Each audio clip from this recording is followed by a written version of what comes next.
You know, when we think about World War I, we usually picture soldiers in the trenches. But what we don't always talk about is the massive revolution that was happening right at home. This revolution was led by millions of women who stepped into jobs that, just a few years earlier, society would have said were impossible for them. So let's dive into how this global conflict completely changed the game for women. So, picture this. A country goes to war. What happens when millions of men leave their jobs in factories, on farms, and in offices all at the same time? Well, that's exactly the crisis that countries like Britain and the United States were facing. The whole economy was on the brink. I mean, how do you support a war when there's no one left to make supplies or keep the country running?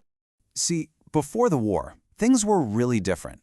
Society had these super strict ideas about what women were supposed to do, and for the most part, that meant working inside the home.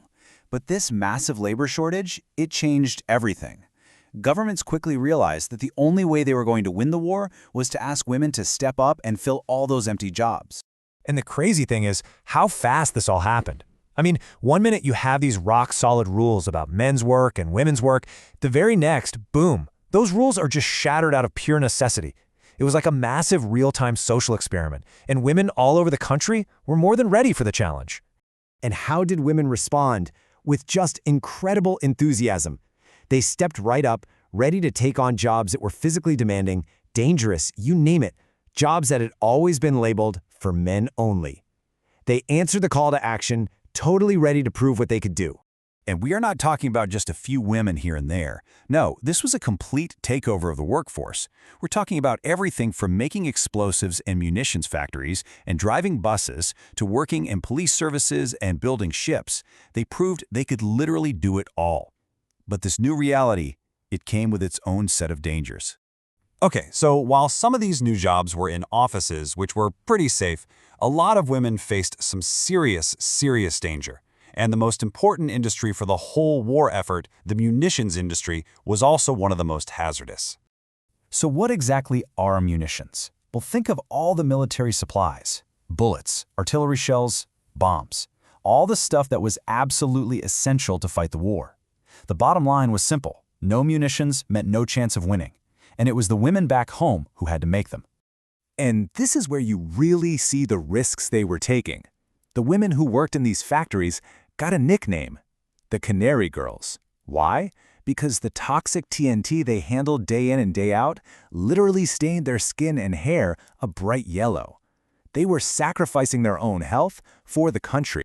Just try to imagine what that was like. A 12-hour shift, or sometimes even longer, surrounded by the deafening roar of machinery with the constant threat of a massive explosion. That was the daily reality for thousands and thousands of these women. And look, the danger wasn't just limited to the factories. Thousands of women also volunteered as nurses, serving right near the front lines. They were in makeshift hospitals, hearing the sounds of battle, treating horrific injuries. It was incredibly tough, emotionally draining work, but they saved so many lives. But all this hard work and danger had another side effect. It sparked a social revolution. For the very first time, millions of women were earning their own money. And that financial independence, it brought a whole new kind of freedom they'd never experienced before.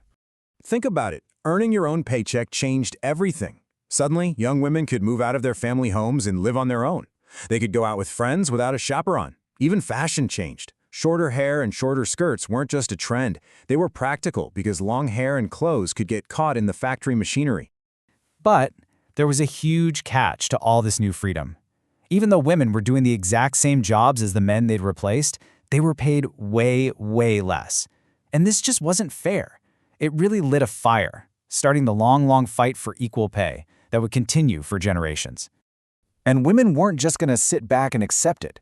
This is a really key moment. In 1918, women who worked on buses and trams in London actually went on strike. They demanded equal pay.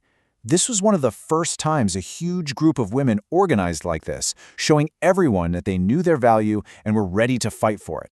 So when the war finally ended, things couldn't just go back to the way they were. The world had been changed for good. So what was the lasting legacy of everything these women had done?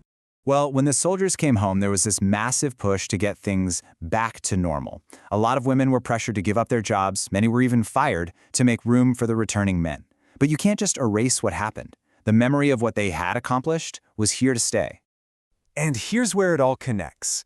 There is a direct line between the work women did during the war and their fight for political rights. The struggle for suffrage, the right to vote, had been going on for a long time. But after 4 years of women proving just how capable they were, the whole argument started to change. The bottom line is this: you just couldn't deny their contribution anymore. They had shown through their skill, their bravery, and their sheer hard work that they were equal citizens. The old arguments against giving them the vote just fell apart. Their wartime service was the final, powerful push that helped them win that right. So even though many women had to leave their jobs right after the war, something fundamental had shifted. The world had seen what they could do, and maybe, more importantly, they had seen what they could do themselves. The old idea of a woman's place was redefined forever, paving the way for future generations to demand even greater equality.